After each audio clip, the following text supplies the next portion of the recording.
And welcome back. So now, next, we've got our curtain raiser on the topic of Deliver Us from Weaponized AI, how to protect your business in the 21st century.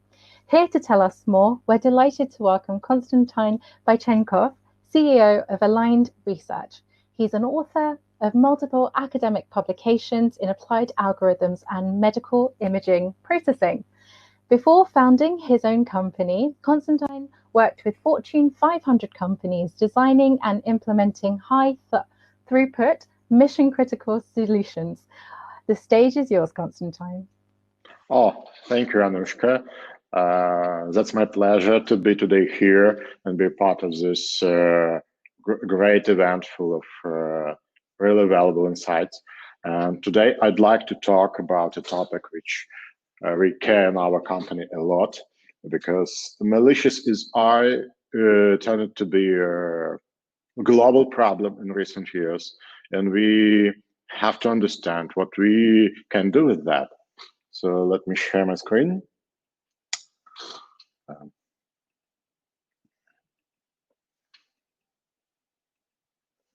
okay.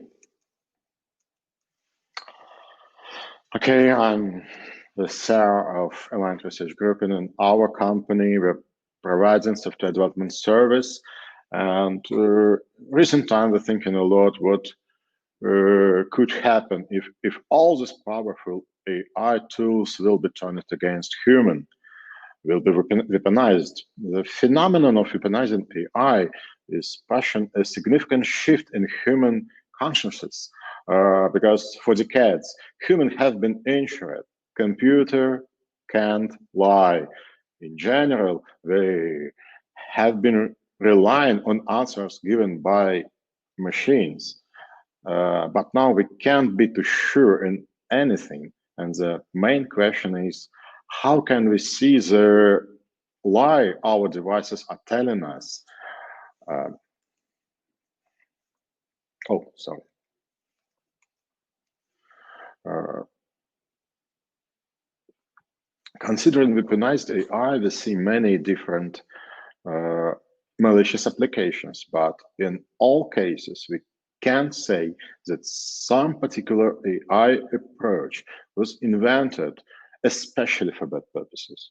We can even hardly say it about any trained models.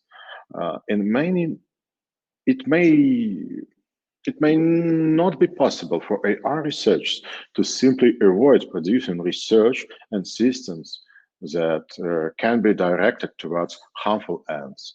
For example, in an AI, if an AI solution used for intelligent automation, then an attacker could generate an adversarial examples, but potentially leads to misclassification. In many business cases, it could lead to a heavy damage. Just imagine a possible misclassification in medical imaging tasks.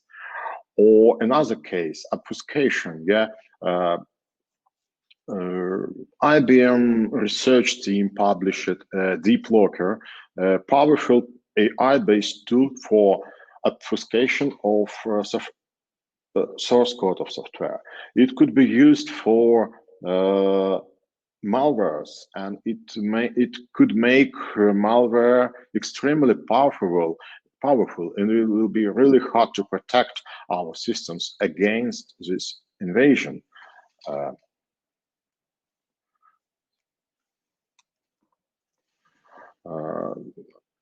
Probably most famous and frightening use of weaponized AI today is deepfake phenomenon. It spoils what seemed essential for our media or political and business life. We use it to rely on video and audio records every day. But now we just can't. We can't be completely sure about records like a clear evidence of someone's acts or intentions. And that's why last year, the state of California, for example, considered and passed the bill which bans the use of human image synthesis technologies to make fake pornography without the consent of people depicted. and another bill which prohibits distribution of manipulated videos of a political candidate within 60 days of an election. Both bills were signed by Governor Gavin Newsom, and this year laws came into effect. And another case did fake audio. It could be also very powerful because generative networks got more power in recent time. Hackers use machine learning to clone someone's voice and then combine that voice with social engineering techniques to convince people to move money, for example, where it shouldn't be. The case was published by Wall Street Journal about UK energy company's chief executive officer, who was tricked into wiring €200,000 to a Hungarian supplier because he believed his boss was instructing him to do so. Actually, a clever AI-equipped fraudster was using a deepfake software to mimic the voice of the executive and demand his underlying pay him within just an hour. Here, another case published on Black Hat conference in the United States about novel, sophisticated approach to a phishing campaign. Of course, it was also combined with social engineering, but at every step of this attack, two researchers used machine learning-based approach. They chose social network Twitter like a target platform. After that, they automated target discovery with some classification methods, and they even applied some LSTM models to generate fake messages to attacked audience. And they got pretty interesting results, much better than the traditional copy-paste messaging. And all these facts explains that AI makes attack more sophisticated than even before, but it doesn't mean that we are disarmed. Fake audio, fake video generated by AI could be detected. And here, just like a few examples, I'd like to propose a scientific paper of Michigan University, where they explain how results of work done by generative adversarial networks, which often used to generate fake audio or video. They just apply here a spectral analysis to find out some artifacts of work. Another interesting paper was published by MIT University. They proposed to consider adversarial examples rather a feature than a bug of our models. It inspired an idea that we can add some mesh to our content, and it will make applying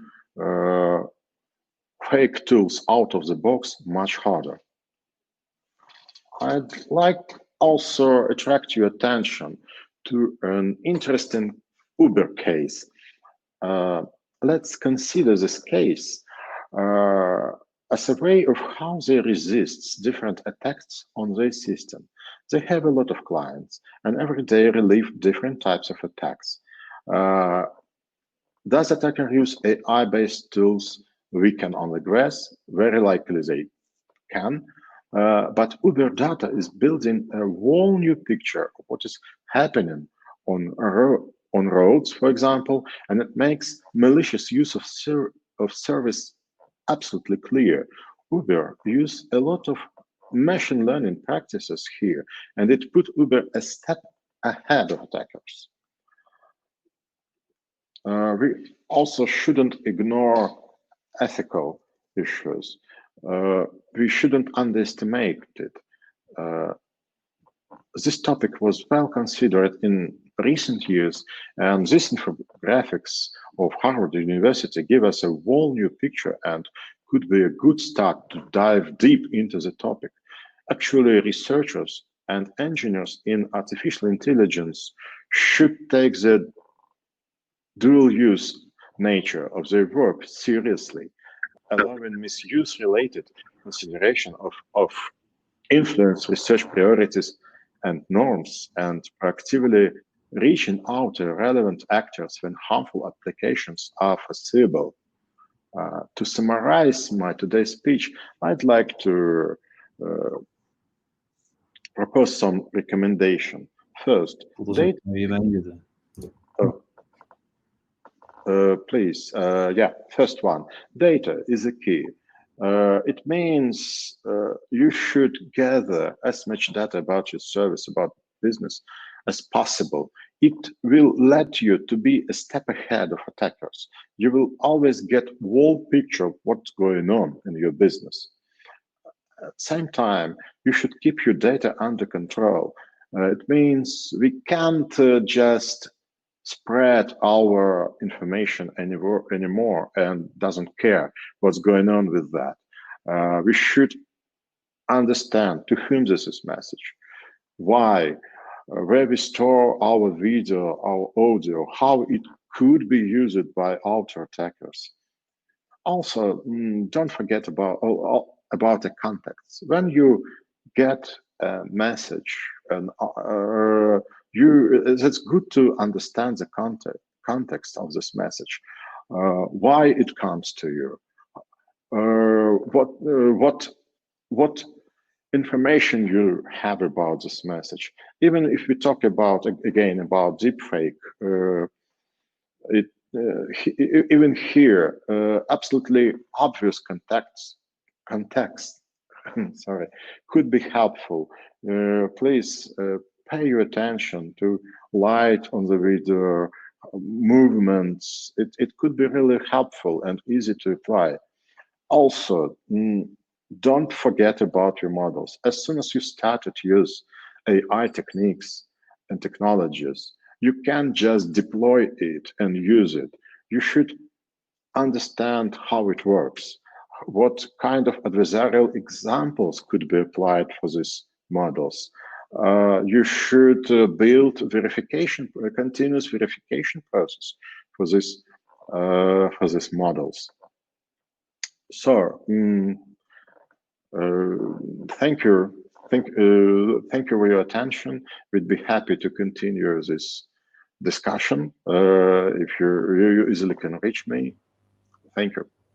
Fantastic. Constantine, thank you so much. I love that whole 360 approach, particularly to include the ethics and all the other frameworks you discussed. You're going to stick around for some questions. So to our audience, please do follow Constantine through to the networking lounge. Thank you. In the speaker and Q&A room, our fantastic team are going to drop a link to you now in the session chat here on Hopin.